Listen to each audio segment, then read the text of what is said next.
Hello everyone, welcome to electrical by Alok sir. आप सभी का स्वागत और हार्दिक अभिनंदन है। तो जैसा कि आप लोगों को पता है कि हम लोग मशीन में ट्रांसफार्मर पढ़ रहे हैं। तो कल हमने आइडियल ट्रांसफार्मर के फंक्शंस देखे थे, क्या क्या होते हैं। दो वीडियो में हमने उसको कंप्लीट किया। आज हम आइडियल ट्रांसफार्मर का ऑपरेशन देखेंगे। मैंने डायग्राम पहले से बना लिया है ताकि हम लोगों को कम समय में ज़्यादा आउटपुट मिल सके। तो यहाँ पर आपके सामने यहाँ पर मैंने एक डायग्राम बनाया। अगर मैं आपसे कहूँ कि ये जो है आपके पास में बेटा प्राइमरी साइड है, ये क्या है आपके पास में प्राइमरी साइड है, और ये आपके पास में क्या है सेकेंडरी साइड है। क्या है सेकेंडरी साइड। अगर मैं कहूँ कि आपके पास में बेटा इस तरफ प्राइमरी साइड में जो टर्नों की संख्या है वो N1 है, और यहाँ पर टर्नों की संख्या N2 है। ठीक है, ये क्या है आपके पास में स्विच। अभी हम लोग क्या पढ़ रहे हैं, एट नो लोड। किस पर बेटा, एट नो लोड पर। ठीक, अभी मैं डाल दूंगा आगे क्या है एट नो लोड। दो कंडीशंस होती हैं आपके पास में ट्रांसफार्मर में, एक लोड और एक होता है नो लोड, है ना। एक लोड और एक होता है नो लोड पर। ट्रांसफार्मर में दो कंडीशंस होती हैं, एक लोड और एक नो लोड पर। तो हम लोग पढ़ रहे हैं नो लोड पर, एट नो लोड। तो पहली कंडीशन हमारी क्या है ट्रांसफार्मर की, एट नो लोड। पहला केस क्या है, एट नो लोड। ठीक, कहाँ पर बेटा, नो लोड पर। नो लोड पर है, स्विच हमने ओपन कर दिया है। अगर मैं आपसे कहूँ कि यहाँ पर ये जो पोर्ट है इनके नाम दे देता हूँ मैं, ए बी और ये सी और डी। ठीक, मेरे पास में कितने, दो पोर्ट हैं। कितने, दो पोर्ट हैं। अब इन पोर्ट्स के क्या काम है, इन सबको हम लोग वन बाई वन देखेंगे। यहाँ से आपकी करंट I1T जा रही है, यहाँ पर आपके पास में ये मामला है। क्लियर है, आगे बढ़िएगा। अब आगे बढ़ेंगे और इसको हम लोग बहुत अच्छी तरीके से समझने का पूरा प्रयास करेंगे। ठीक, आप अगर वीडियो को रेगुलर आप देखते हैं तो आपकी मशीन एकदम क्लियर हो जाएगी, इस बात की गारंटी। ट्रांसफार्मर एकदम आपका फंडा एकदम क्या है, ट्रांसफार्मर का मैं क्लियर कर दूंगा। फंडा जो है ट्रांसफार्मर का क्या है, मैं एकदम से आपका क्लियर कर दूंगा। ट्रांसफार्मर में अभी आपको कहीं दिक्कत नहीं होगी। फिर बाद में हम एक वीडियो लेंगे जिसमें आपको अभी लग रहा होगा कि सर थ्योरी नहीं लिखवा रहे हैं। लास्ट में जैसे ही कंप्लीट होगा ट्रांसफार्मर का आइडियल केस, यानी कि आइडियल ट्रांसफार्मर का ऑपरेशन जैसे ही कंप्लीट होता है, फिर हम लोग क्या करेंगे, उसमें पॉइंट वाइज चीज़ें जो हमको मिली हैं उन सबको हम एक जगह रख लेंगे, जो कि आपकी थ्योरी में और डायरेक्ट वहाँ से क्वेश्चन भी पुटअप होंगे। पहले हम चीज़ों को समझ लेते हैं, समझना काफ़ी इंपॉर्टेंट होता है मशीन में। ठीक है, चलिए ये सारी चीज़ें हमने लिख ली। अगर मैं आपसे कहूँ कि आपके पास में, मैंने माना कि ये एच बी साइड है, मैं ऐसे मान के चल रहा हूँ, केवल एक हमारे पास में एक क्या है अजम्पशन है कि ये एच बी साइड है ट्रांसफार्मर की, और ये एल बी साइड है। यानी कि आपके पास में मैंने ले लिया step down transformer, H B side है और ये है आपके पास में एल बी साइड। ठीक, अब आगे बढ़िएगा, ये क्या है स्टेप डाउन ट्रांसफार्मर। क्या है स्टेप डाउन, यहाँ पर लिख देता हूँ मैं, स्टेप डाउन डाउन ट्रांसफार्मर। एक एक चीज़ को हम लोग क्लियर तरीके से लिखते चलते हैं। स्टेप डाउन ट्रांसफार्मर है, चलिए क्लियर है। अब आ जाइए यहाँ पर पोर्ट्स के बारे में हम लोग समझते हैं। पोर्ट्स के बारे में हम लोग समझते हैं। ये जो पोर्ट है, बिल्कुल पोर्ट बहुत इंपॉर्टेंट है। अब आपको लग रहा होगा कि सर पोर्ट क्या होते हैं। मैं पोर्ट इसलिए बता रहा हूँ क्योंकि आगे हम लोग जब न्यूमेरिकल्स करेंगे या फिर हम लोग किसी चीज़ को आगे एनालिसिस करेंगे तो इन पोर्ट्स से हमें चीज़ें बहुत अच्छी तरीके से क्लियरली समझ में आएंगी। अच्छा जी, अब मुझे एक बात बताओ, ये वाला जो पोर्ट है ये है आपके पास में एनर्जी डिलीवरिंग पोर्ट। अगर आपके पास में करंट यहाँ से यहाँ जा रही तो ये पॉजिटिव और ये नेगेटिव। तो ये जो होगा इतना हिस्सा ये क्या करेगा, एनर्जी को डिलीवर करेगा। जाहिर सी बात है वोल्टेज है, तो आपके पास में एनर्जी डिलीवर और एनर्जी ऑब्जर्व का कॉन्सेप्ट समझ लीजिए पहले। मान लीजिए ये कोई मेरे पास में एलिमेंट है, ये कोई एलिमेंट है, इस एलिमेंट का नाम दिया मैंने एक्स। ये एलिमेंट का पॉजिटिव सिरा और ये नेगेटिव सिरा। यदि कभी भी पॉजिटिव सिरे से करंट बाहर निकलती है तो वो क्या करेगा, पावर को डिलीवर करने का काम करेगा। ठीक है, यदि आपके पास में किसी एलिमेंट के, ठीक, किसी एलिमेंट के पॉजिटिव और नेगेटिव, पॉजिटिव पर करंट एंटर करती है तो ये पावर ऑब्जर्व करेगा। बस इतना से याद रखिएगा। एक चिन्ह से अगर हम याद रखते हैं पॉजिटिव और नेगेटिव, एक साइन से अगर हम याद रखेंगे पॉजिटिव पॉजिटिव से, कई सारे लोग नेगेटिव से याद रखने की कोशिश करते हैं पॉजिटिव और नेगेटिव से, उस समय क्या होती है बहुत सारी कन्फ्यूजन्स हो जाती हैं। तो सीधा सिंपल फंडा है कि पॉजिटिव से निकले तो डिलीवर और पॉजिटिव से एंटर करे तो ऑब्जर्व। अब जरा ध्यान से देखो, यहाँ पर करंट कैसे पॉजिटिव से निकल रही है, तो ये एनर्जी को क्या करेगा, डिलीवर करेगा। ये क्या करेगा, एनर्जी को डिलीवर करेगा। ये क्या करेगा, एनर्जी को डिलीवर करेगा। यानी कि ये वाला पोर्ट एनर्जी को डिलीवर कर रहा होगा। एनर्जी को डिलीवर करेगा, डिलीवर। ठीक है, आ जाइए। अब ये जो आगे बढ़ेंगे आप, जो रेड कलर का पोर्ट है ये ट्रांसफार्मर का पोर्ट है। अब यहाँ से आपके पास में कुछ इंड्यूस्ड ईएमएफ आएगा, कुछ इंड्यूस्ड ईएमएफ आएगा ना भाई, कुछ इंड्यूस्ड ईएमएफ आएगा। तो ये सिरा आपका जो होगा, अगर मैं यहाँ आपसे कहूँ कि ये वाला जो सिरा होगा, ये जो सिरा होगा ये आपका पॉजिटिव, क्योंकि करंट यहाँ से एंटर करेगी, जरा देखो ये नेगेटिव। ठीक, ये जो सिरा होगा यहाँ से करंट क्या करेगी, एंटर करेगी। जब एंटर करेगी, मैंने क्या बताया था कि पॉजिटिव से एंटर करे तो ये क्या करेगा, ये वाला पोर्ट आपका क्या करेगा, पावर को ऑब्जर्व करेगा, यानी कि energy observing port, energy observe क्या करेगा, एनर्जी को ऑब्जर्व करेगा। क्लियर है, ये एनर्जी को ऑब्जर्व कर रहा।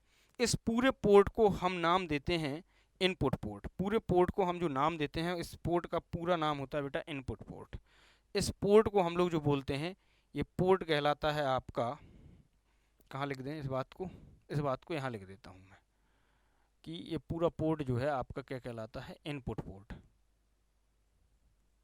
इनपुट पोर्ट क्या है बेटा, ये इनपुट पोर्ट है। क्लियर है, एक एक चीज डायग्राम में हमें अच्छी तरीके से समझना है, क्या है, इनपुट पोर्ट है। अच्छा जी, अब आगे बढ़ो। ठीक है, ये हमारा यहाँ पर कंप्लीट हो गया। आगे आ जाओ, अब आगे आ जाओ, आपके पास में आ जाते हैं दूसरी तरफ, सेकेंडरी साइड। सेकेंडरी साइड में आप देखिएगा ये लोड है, यहाँ से कोई वोल्टेज, म्यूचुअल वोल्टेज इंड्यूज होगा, हमने मान लिया कि इंड्यूज होगा, तो यहाँ से करंट बाहर निकलेगी, निकलेगी, यहाँ से कुछ करंट बाहर निकलेगी, कुछ ना कुछ करंट यहाँ से बाहर निकलेगी।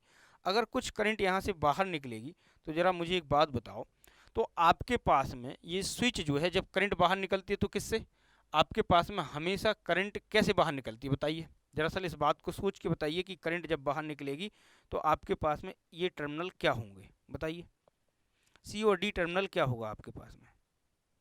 जब आपके पास में करंट इससे बाहर निकलेगी तो ये सी और डी टर्मिनल जो हैं ये पॉजिटिव और ये क्या होगा, नेगेटिव होगा। ठीक है, पॉजिटिव से high potential to low potential चलती है करंट। तो आपके पास में यहाँ से करंट निकली, तो ये सी और डी टर्मिनल जो है आपके पास में मेरे भाई, जो सी और डी टर्मिनल है ये क्या बताएंगे आपको, ये टर्मिनल जो होंगे, ये टर्मिनल जो सी और डी टर्मिनल होंगे, अगर पॉजिटिव से करंट बाहर निकले तो ये क्या करेंगे, एनर्जी डिलीवर करेंगे। क्या करेंगे भैया, एनर्जी डिलीवर करेंगे। ठीक, अब आ जाओ लोड पर। यहाँ पर कुछ ना कुछ वोल्टेज रहा होगा लोड का, कुछ ना कुछ वोल्टेज है होगा, प्लस माइनस, यानी कि आपके पास में करंट यहाँ से एंटर करेगी इसमें, तो ये पॉजिटिव है नेगेटिव। तो यहाँ पर मैं मान लेता हूँ कि लोड वोल्टेज VL है। जब किसी भी एलिमेंट के पॉजिटिव सिरे से करंट एंटर करती है तो हम उसको क्या बोलते हैं बेटा, पावर ऑब्जर्व, यानी कि एनर्जी क्या करेगा, ये एनर्जी को ऑब्जर्व करेगा, क्या करेगा, ऑब्जर्व करेगा, एनर्जी को ऑब्जर्व करेगा।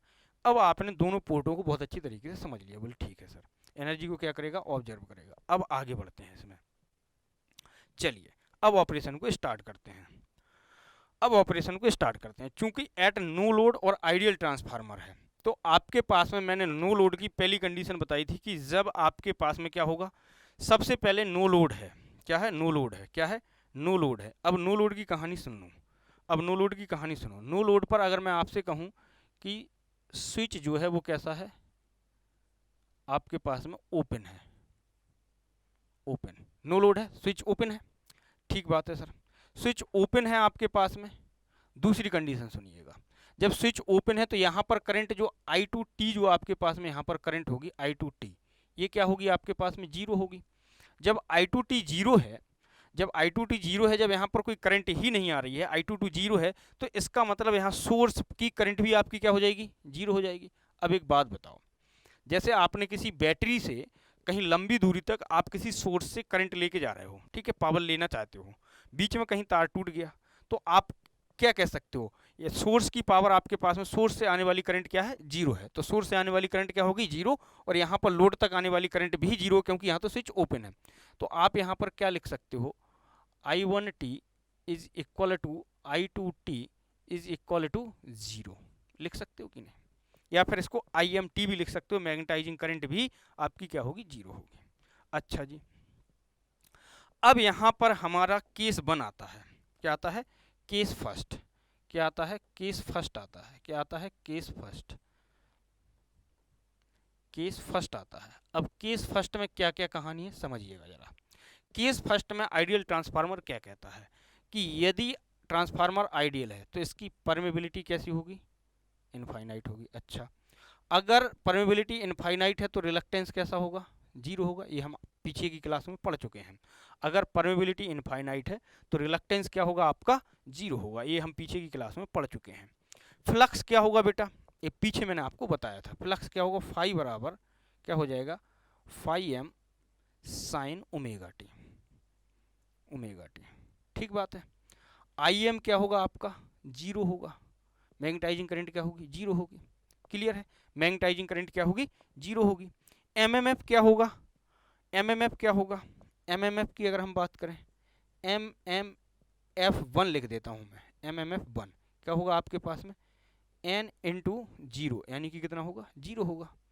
पिछली क्लास में मैं आपको बता चुका हूँ ये सारी चीज़ें। अगर परमेबिलिटी इनफाइनाइट है तो उस समय आपके ट्रांसफार्मर को क्या है बेटा, मैग्नेटाइज करने के लिए किसी भी करंट की ज़रूरत नहीं पड़ेगी, क्योंकि परमेबिलिटी इनफाइनाइट है। और ऑलरेडी पहले से मैं आपने क्या कर रखा है, इसमें स्विच को ओपन कर रखा है, क्योंकि हम इसको पढ़ रहे हैं एट नो लोड पर। नो लोड का मतलब है आपके पास में किसी भी प्रकार का कोई लोड नहीं लगा है। अच्छा सर, बिल्कुल। अब जरा असल ध्यान से देखिएगा, जरा ध्यान से समझिएगा इतनी बात को, मेरी इतनी बात को जरा ध्यान से समझिएगा और मुझे बताइएगा। जब आपके पास में मैग्नेटाइजिंग करंट जीरो है लेकिन फ्लक्स कितना, phi m sine omega t, वो फ्लक्स आपको कहाँ नजर आएगा, देखो जरा सर, वो फ्लक्स आपको मैं बना देता हूँ। जो फ्लक्स आपको नजर आना चाहिए वो कहाँ नजर आना चाहिए, ये ऐसा फ्लक्स आपके पास में नजर आएगा। जरा ध्यान से देखो, जरा ध्यान से देखो, ये फ्लक्स आपको नजर आएगा, ये फ्लक्स आपको नजर आएगा, क्या आएगा, ये फ्लक्स नजर आएगा, ये फ्लक्स नजर आएगा।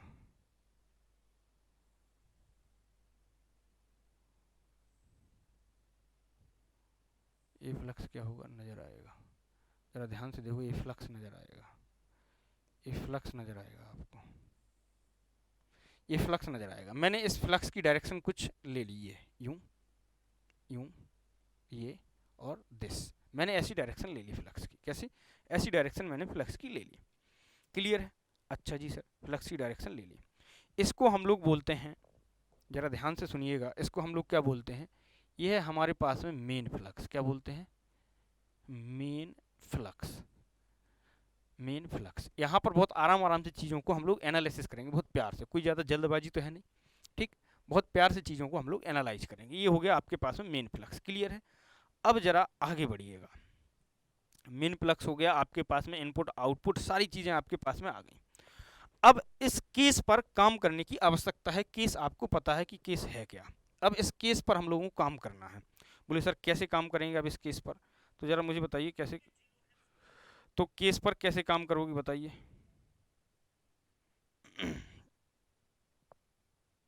कैसे काम करना है केस पर, इस पर हमको काम करना है। ठीक है, इस केस पर हमें काम करना है। चलिए, अब मैंने आपको क्या बताया बेटा कि हमने इसमें इनपुट और आउटपुट पोर्ट बहुत अच्छी तरीके से पढ़ लिए। कौन सा पोर्ट आपका एनर्जी डिलीवर करेगा, कौन सा पोर्ट एनर्जी ऑब्जर्व करेगा, कौन सा पोर्ट एनर्जी डिलीवर कर रहा होगा, कौन सा पोर्ट एनर्जी ऑब्जर्व कर रहा होगा। काफ़ी इंपॉर्टेंट होती हैं चीज़ें। ठीक है, आपको लग रहा होगा कि सर ये क्या है, ठीक, आपने ऐसा, मुझे नहीं लगता कि किसी ने ऐसा पढ़ रखा होगा। अगर पढ़ रखा है तो अच्छी बात है, नहीं पढ़ रखा तो एक एक चीज़ देखो, चीज़ें पढ़नी होती हैं तरीके से, और जीवन में एक बार पढ़ना होता है हमेशा। हम लोग भी पढ़े होंगे, जितने भी सारे टीचर्स हैं वो भी पढ़े होंगे, जीवन में सबने एक बार पढ़ा होगा, ठीक। और एक बार अगर आपने बहुत अच्छी तरीके से चीज़ों को टाइम दे दिया, एक बार अगर आपने चीज़ों को बहुत अच्छी तरीके से टाइम दे दिया, तो वो आपके पास में आपकी पूरी लाइफ आपके साथ में रहती हैं। ठीक है, एक बार आप उनको बढ़िया नज़र से देखोगे, सारी चीज़ें आपको याद आ जाएंगी कहाँ क्या हो रहा था। बस अंतर इतना सा रहता है, अगर आपने बहुत अच्छी चीज़ें पढ़ी, बार बार देखो, तैयारी बार बार नहीं की जाती है। आपके फंडे जो होने चाहिए मशीन में, खासकर फंडामेंटल्स जो होना चाहिए आपके, वो पूरे क्लियर होने चाहिए। आपके कंसेप्ट काफ़ी मजबूत होने चाहिए, तो आप मशीन के क्वेश्चन को तोड़ पाओगे, नहीं तो नहीं तोड़ पाओगे। ठीक है, अब जरा सर आ जाइए आगे। अब मैंने आपसे कहा कि आपके पास में स्विच है ओपन। अगर स्विच ओपन है तो मैंने आपसे कहा कि I1T और I2T क्या होंगे, जीरो होंगे, क्योंकि यहाँ पर आपके पास में स्विच ओपन है, ट्रांसफार्मर नो लोड पर है, तो आपके पास में क्या होगा बेटा, ये क्या हो जाएगी, जीरो, और ये भी जीरो। अच्छा, अब केस है आइडियल। आपने कहा कि परमेबिलिटी इनफाइनाइट है, रिलक्टेंस जीरो है, और आपके पास में जो मैग्नेटाइजिंग करंट है वो भी जीरो होगी, क्योंकि किसी भी आइडियल ट्रांसफार्मर की अगर परमेबिलिटी इनफाइनाइट है तो उसे किसी भी प्रकार की मैग्नेटाइजिंग करंट की जरूरत नहीं होती है। किसके लिए? मैग्नेटाइजिंग कोर को मैग्नेटाइज करने के लिए। और वहां पर एमएमएफ क्या हो जाएगा? जीरो। लेकिन बेटा करंट जीरो होने के साथ साथ फ्लक्स को क्या करेगा? डेवलप करेगा। फ्लक्स को क्या करेगा? डेवलप करेगा। और फ्लक्स डेवलप कर रहा है तो आपके पास में आप देख पा रहे हैं जितना फ्लक्स आपका प्राइमरी में है उतना ही फ्लक्स आपका सेकेंडरी में लिंक हो रहा है। बिल्कुल आपके पास में उस फ्लक्स का अमाउंट कितना है? Phi m sine omega t. यहां पर किसी भी प्रकार का लीकेज फ्लक्स नहीं होगा। यहां पर आप फाई लीकेज भी लिख सकते हो। फाई लीकेज क्या लिख सकते हो? जीरो लिख सकते हो। अच्छा जी सर, बिल्कुल। अब देखते हैं कि प्राइमरी साइड और सेकेंडरी साइड क्या चल रहा होगा। अगर फ्लक्स है तो वहां पर फैराडे नियम से आपके पास में वोल्टेज भी आएगा। चलिए अब देखो वहां पर क्या कलाकारी चल रही होगी। तो आपके पास में दो साइड्स हैं, एक है प्राइमरी साइड और एक है आपके पास में बेटा सेकेंडरी साइड। ठीक, दो साइड हैं आपके पास में, एक प्राइमरी साइड और एक है आपके पास में सेकेंडरी साइड। एक प्राइमरी साइड है और एक है आपके पास में सेकेंडरी साइड। ये मैंने लिखा प्राइमरी साइड और एक लिखते हैं हम सेकेंडरी साइड। ठीक है, एक प्राइमरी साइड और एक है आपके पास में सेकेंडरी साइड। ठीक है, प्राइमरी साइड और सेकेंडरी साइड, प्राइमरी और सेकेंडरी साइड। अब देखो जरा सल प्राइमरी और सेकेंडरी साइड चल क्या रहा होगा। प्राइमरी और सेकेंडरी साइड क्या चल रहा होगा? एक प्राइमरी साइड है और एक आपके पास में सेकेंडरी साइड है। एक प्राइमरी और एक सेकेंडरी साइड। अब जरा ध्यान से देखिएगा, आपने कहा कि सर वहां पर जब फ्लक्स आया होगा तो मैंने आपको बताया था कि जब भी आपके पास में फ्लक्स होगा तो वहां पर फ्लक्स के साथ साथ फैराडे ने क्या दिया था? इंड्यूस्ड ईएमएफ का क्या दिया था? फॉर्मूला। अगर फ्लक्स होगा तो फैराडे के नियम से वहां पर इंड्यूस्ड ईएमएफ भी होगा। तो फैराडे का नियम क्या कहता है? यानी कि आपकी प्राइमरी वाइंडिंग में क्या E1T क्या होगा आपके पास में? N1d∅dt होगा कि नहीं? बिल्कुल होगा, क्योंकि फ्लक्स है आपके पास में। तो फैराडे के नियम से क्या होगा? N1d∅dt। ठीक, अब सेम केस आपके पास में सेकेंडरी में भी होगा, क्योंकि फ्लक्स तो सेकेंडरी में भी लिंक कर रहा है मेरे भाई, फ्लक्स तो सेकेंडरी में भी लिंक कर रहा है। तो आपके पास में क्या आएगा? N2d∅dt। अब आपके पास में फ्लक्स का मान कितना है? तो आपने कहा सर फाई बराबर phi m sine omega t है। कितना है? Sine omega t. अच्छा जी, अब जरा देखो तो E1 बराबर क्या आ जाएगा आपके पास में? E1 बराबर कितना आ जाएगा? E1 बराबर कितना आ जाएगा? E1 बराबर कितना आ जाएगा? E1 बराबर कितना आ जाएगा? इसको एक जगह बंद कर दो। E1 बराबर कितना आ जाएगा मेरे भाई? अगर हम यहाँ बात करें कि E1 बराबर कितना आ जाएगा, तो E1 बराबर आप क्या लिखोगे? E1 बराबर आप क्या लिखोगे? E1T बराबर आप क्या लिखोगे? N1 d∅ कितना है आपके पास में? d∅ कितना है? Phi m sine omega T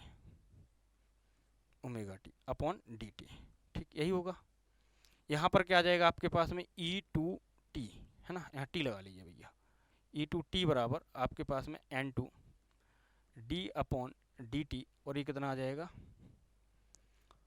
phi m sine omega t. ठीक बात है, बोले सर ठीक बात है, ये आ जाएगा।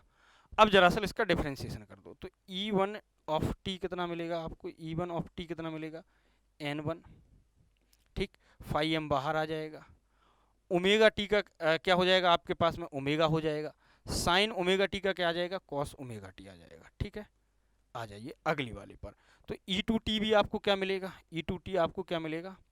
N2 फाई एम बाहर आ जाएगा। ओमेगा साइन ओमेगा टी में पहले ओमेगा टी का क्या हो जाएगा? ओमेगा हो जाएगा, और ये क्या आ जाएगा? Cos omega T. क्लियर है?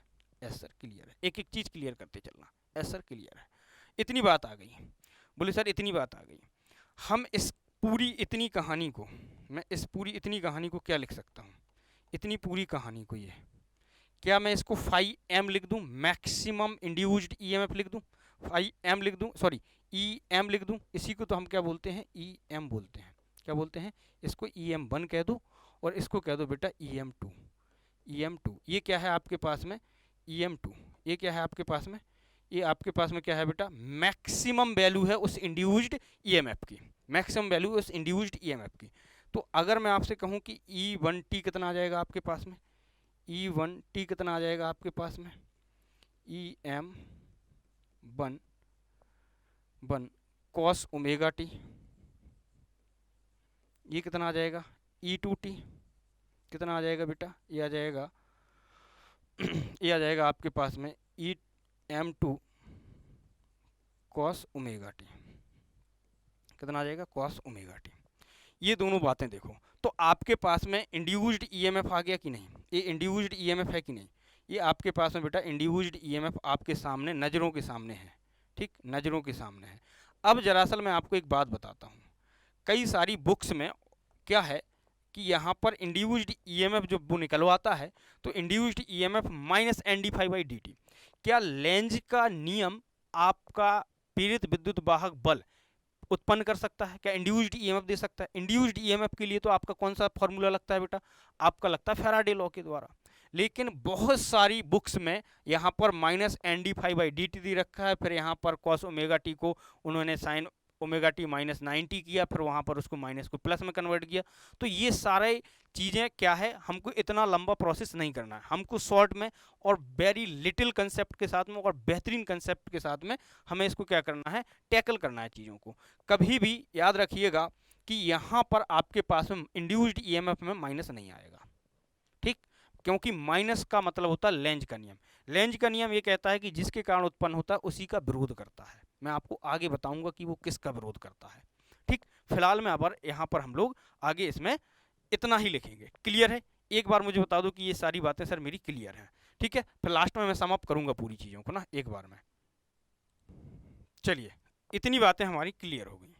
अब इसी में अगर मैं आपसे कहूं कि इसकी आरएमएस वैल्यू क्या होगी, इसकी क्या बेटा आरएमएस वैल्यू क्या होगी, तो E1 की आरएमएस वैल्यू क्या लिखोगे, E1 sorry small E1 T of RMS, है ना, आरएमएस वैल्यू, इसकी आरएमएस वैल्यू क्या लिखोगे, इसकी आरएमएस वैल्यू क्या लिखोगे, ठीक है? अरे ऐसे करो ना, इसको ऐसे लिख लो, इसको ERMS ऐसे लिख लो।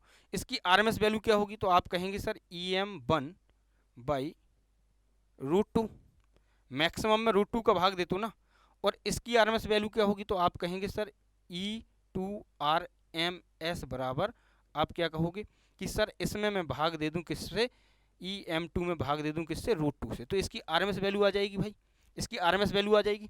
तो दरअसल आरएमएस वैल्यू निकालो कितनी आ रही है। जब आप इसकी आरएमएस वैल्यू निकालोगे तो EM1 की जगह क्या क्या लिख सकते हो, जरा देखो, तो ERMS1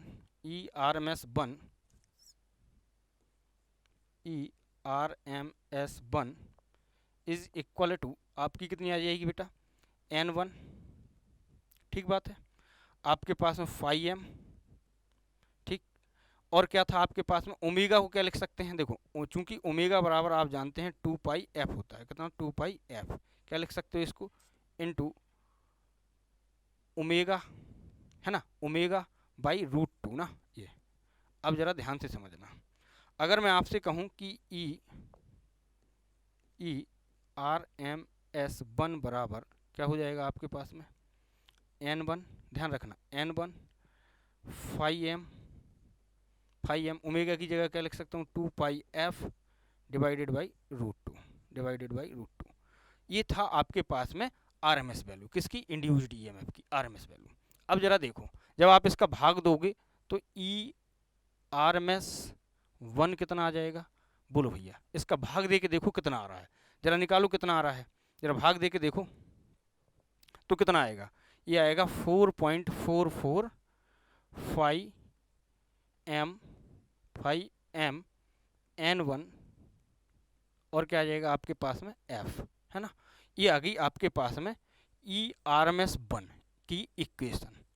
ऐसे ही आपके पास में ERMS2 निकालोगे, तो ERMS2 निकालोगे तो आपके पास में वो भी कितनी आएगी, सिमिलर लिख देता हूँ, सिमिलर कितनी आएगी, 4.445m N2F, यही आएगी, बोलो, ठीक, यही आएगी।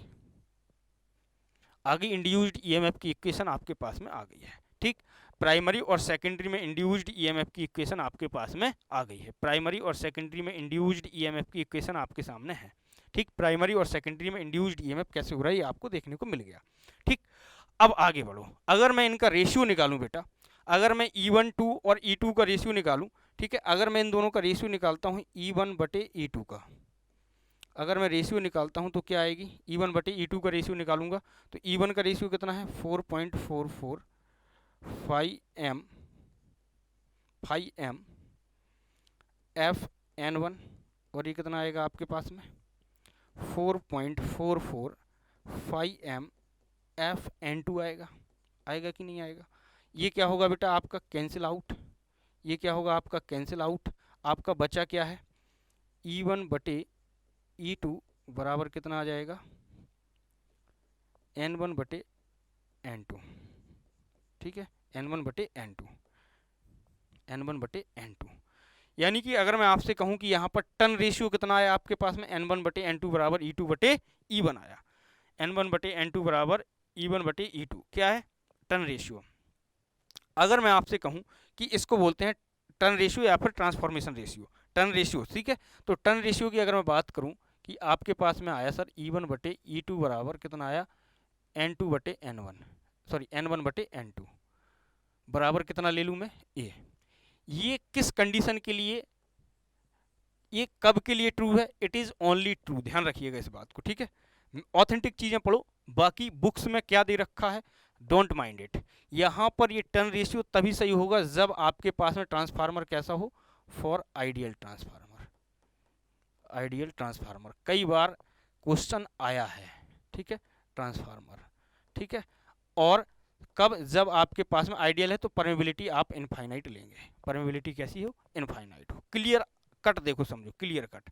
ठीक, अगर मैं यहाँ पर ईएमएफ पर टर्न रेशियो निकालूं, अगर मैं ईएमएफ पर टर्न रेशियो निकालूं, अगर मैं यहाँ पर ईएमएफ पर टर्न रेशियो निकालूं, अगर मैं यहाँ पर ईएमएफ पर टर्न रेशियो निकालूं तो क्या निकलेगा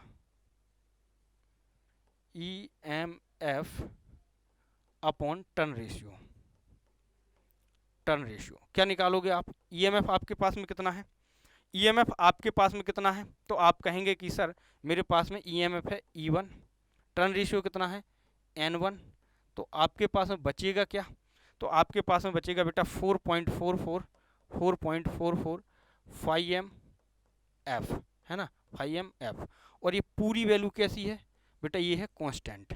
तो हमेशा याद रखिएगा कि E1/N1 बराबर E2/N2 ऑलवेज कैसा मिलेगा आपको, किसी भी ट्रांसफार्मर के लिए ये वैल्यू कैसी होगी कांस्टेंट होती है, किसी भी ट्रांसफार्मर के लिए यह वैल्यू कैसी होगी कांस्टेंट होगी। यानी कि आपके पास में टर्न पर रेशियो हमेशा किसी भी ट्रांसफार्मर के लिए एक कांस्टेंट टर्म होता है, एक कांस्टेंट टर्म होता है। चलिए जनरल इक्वेशन अगर मैं बात करूं आगे, ठीक है, आगे बात कर लेते हैं, जरा आगे बात करूं। अगर हम यहाँ पर आगे बात करेंगे तो जरा ध्यान से देखिएगा, जरा ध्यान से देखिएगा कि आपने क्या लिखा, जनरल इक्वेशन की अगर मैं बात करूं तो आपने लिखा सर EM बराबर ERMS बराबर, आपने क्या लिखा ERMS बराबर, क्या लिखा आपने, बोलो भाई बोलो ना यार, क्या लिखा आपने 4.44, क्या लिखा 4.44 5FN है ना, 5FN यही लिखा ना 4.44 5FN, 4.44 5FN, इसके आगे m और लगा दो, इसके आगे हल्का सा m लगा दो, ठीक 4.44 5FM, ठीक है, ये आपने लिखा। ये थी आपके पास में एक जर्नल इक्वेशन, क्या थी, एक जर्नल इक्वेशन है ट्रांसफार्मर की, ये जर्नल इक्वेशन है। यानी कि ट्रांसफार्मर की हमेशा याद रखिए, आगे भी मैं चर्चा करूंगा कि ट्रांसफार्मर है जो, ट्रांसफार्मर के आपकी कॉइल में इंड्यूस्ड ईएमएफ 4.445 FM होता है, इंड्यूस्ड ईएमएफ कितना होगा 4.445 FM होता है। क्या मैं इसको ऐसे भी लिख सकता हूँ बाई डिफॉल्ट, या फिर मैं आपसे कहूँ कि या मैं इसको ऐसे भी लिख सकता हूँ मेरे भाई, कैसे सर, इसको मैं लिख सकता हूँ VRMS बाई डिफॉल्ट, क्या लिख सकते हैं 4.44 5mFN, ऐसा लिख सकते हैं क्या, बोले सर बिल्कुल लिख सकते हैं, बोले सर बिल्कुल लिख सकते हैं, बोले सर बिल्कुल लिख सकते हैं, बोले सर बिल्कुल भी लिख सकते हैं। अच्छा जी, लिखा, लिख दिया।